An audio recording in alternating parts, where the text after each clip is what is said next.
Alors, petite actu sur Electrek.co concernant Porsche. Donc, un premier propriétaire d'une Porsche Taycan aux USA déclare que l'autonomie EPA, en gros, est très conservatrice, c'est-à-dire un peu pessimiste, voire très pessimiste. Voyons un peu ce que dit cet article. Porsche a commencé les livraisons de la Taycan aux États-Unis juste à temps pour Noël. Le premier propriétaire de la Taycan aux États-Unis a donné son premier Drive Report et c'est plutôt positif. Il a notamment déclaré que l'autonomie de la voiture estimée à 201 miles par l'EPA et son faible rendement énergétique sont conservateurs, entre guillemets. Donc on va traduire par pessimiste, je pense que c'est le meilleur terme. Greg Weiler est le fondateur et le président de OneWeb, une société d'accès à Internet par satellite. Il a pris livraison de sa Porsche Taycan dans le Massachusetts jeudi, devenant ainsi le premier client américain à notre connaissance. Il a donné quelques-unes de ses premières impressions de la voiture sur Twitter. Il a été impressionné par la qualité de l'aménagement intérieur et de la finition et a qualifié la voiture de monstre de silence. Monstre silencieux. Disant que c'est la meilleure voiture que j'ai jamais conduite haut la main. Rien de tout cela n'est particulièrement surprenant. Nous avons entendu beaucoup de bonnes choses sur l'expérience de conduite et la qualité de construction de la Porsche. On s'attendrait à ce qu'une Porsche soit bien construite et se conduise bien, mais nous n'avons pas encore fait l'expérience pour nous-mêmes. Indice, Porsche. Ouais, pourquoi c'est marqué ça, je sais pas.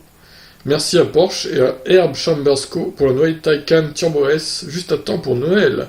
L'aménagement, l'intérieur et la finition sont de qualité Porsche. Très confortable, j'ai hâte de conduire la voiture demain.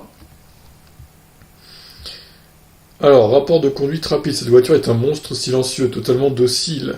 Mais si vous appuyez sur l'accélérateur et commencez à tourner, elle vous déchirera à l'intérieur avec l'accélération et les forces G.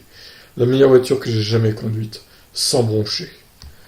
Il est très enthousiaste en tout cas ce Greg Weiler. Le rapport le plus notable que Weiler a fait cependant concerne l'efficacité de la Taycan. L'indice EPA de la voiture est sorti récemment et a été décevant avec seulement 200 miles d'autonomie. Donc on rappelle, ça fait environ 320 km. Ce qui m'avait surpris, j'en ai même fait une vidéo parce que, sachant que le WLTP annonce 450, c'est quand même étonnant cette différence.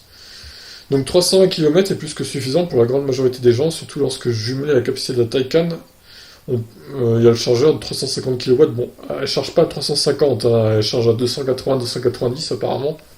Mais les 350 sont pas encore atteints, je sais pas s'ils le seront vraiment, mais après ça reste très bon, hein, 280, c'est un gros chiffre. Donc ce chiffre signifie que la Porsche Taycan est considérée comme la voiture électrique la moins efficace actuellement vendue aux États-Unis. Une faible efficacité rend une voiture pire à bien des égards et pas seulement en termes d'autonomie.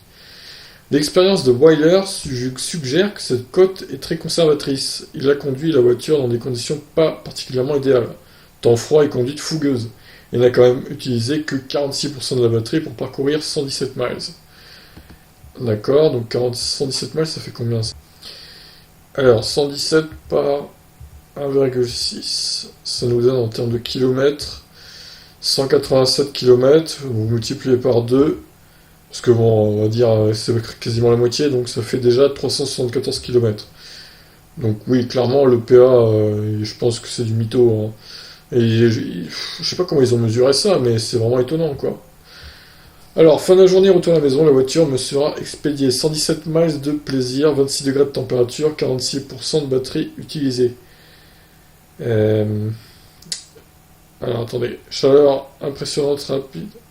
C'est quoi cette traduction-là? Bah, c'est aussi parce qu'il écrit en mode Twitter, donc forcément, il n'y a pas de phrase complète. Donc 26 degrés, j'imagine que c'était le chauffage. 46% de batterie utilisée, donc. Alors, le chauffage, apparemment, est impressionnant et rapide. Carte plein écran bien faite, bureau extérieur de sécurité de la voiture. On a beaucoup pensé à cette voiture. Putain, la traduction, elle veut absolument rien dire, hein. Les trucs Twitter, par contre, c'est très mal traduit. Si nous extrapolons ces données, cela donnerait à la Taycan une portée totale de 254 miles. Alors, 254 miles, justement, en termes de kilomètres, ça nous donne 406 km. Bon, c'est quand même moins dégueulasse que 320 km de l'EPA, même dans de mauvaises conditions. C'est avant de tenir compte de la quantité de la batterie que Porsche retient pour se protéger contre la dégradation. Et si nous appliquons le même calcul à l'efficacité de la voiture, nous obtenons 87 mpge au lieu de 69 mpge nominaux. Cela correspond à peu près à certains des chiffres du modèle S de Tesla, Le modèle S 2012 original était évalué à 89 mph.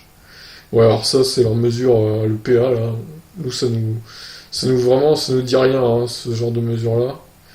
C'est aux États-Unis, il marche comme ça, MPGE, là. Un peu difficile à comprendre. Bien sûr, il s'agit d'un rapport de conduite d'un propriétaire dans un ensemble de conditions routières, et Weiler n'a pas conduit la voiture jusqu'au bout, jusqu'à ce qu'elle soit vide. Donc, nous ne savons pas où se trouve le bas de la batterie. Il est même possible que l'affichage d'autonomie ait été calibré un peu à l'envers. Cela arrive parfois avec les jauges de batterie sur les nouveaux produits, bien que cela s'applique davantage aux produits à batterie bon marché et non à quelque chose d'aussi bien conçu qu'une voiture, et surtout j'ajouterais une Porsche, quoi. On ne peut donc pas encore dire que la voiture est soudainement le roi de l'efficacité, mais elle semble au moins susceptible d'être un peu meilleure que ce que les cotes suggèrent, ce qui est bien, puisque la cote est plutôt abyssale. Oui, clairement, la mesure EPA est complètement pessimiste en fait. Maintenant que les vannes s'ouvrent sur les livraisons, nous pensons que nous allons bientôt entendre d'autres rapports de propriétaires et commencer à avoir une idée de ce que la voiture vaut vraiment. Bon, ben voilà, si certains ont commandé une Porsche, certains qui me suivent ont commandé une Porsche Taycan, ben vous êtes un peu rassurés là pour le coup. C'est pas une catastrophe annoncée hein, en termes d'autonomie, donc voilà. Moi je me disais bien que quand même cette valeur EPA m'étonnait vraiment beaucoup. Je sais pas comment ça a été mesuré, mais je pense que ça a été mal fait. Il faudrait peut-être qu'ils demandent Porsche à refaire une mesure, là, parce que c'est vrai, ça peut leur coûter des ventes, hein, clairement. Les propriétaires américains, ils voient ça, ils se disent, bon, on va peut-être plutôt partir sur une Tesla Model S, quoi. Alors qu'ils sont fans de Porsche, au final. Bon, ben voilà, une news plutôt rassurante, donc, pour la Taycan. Je vous laisse réagir à cette actu. Ciao.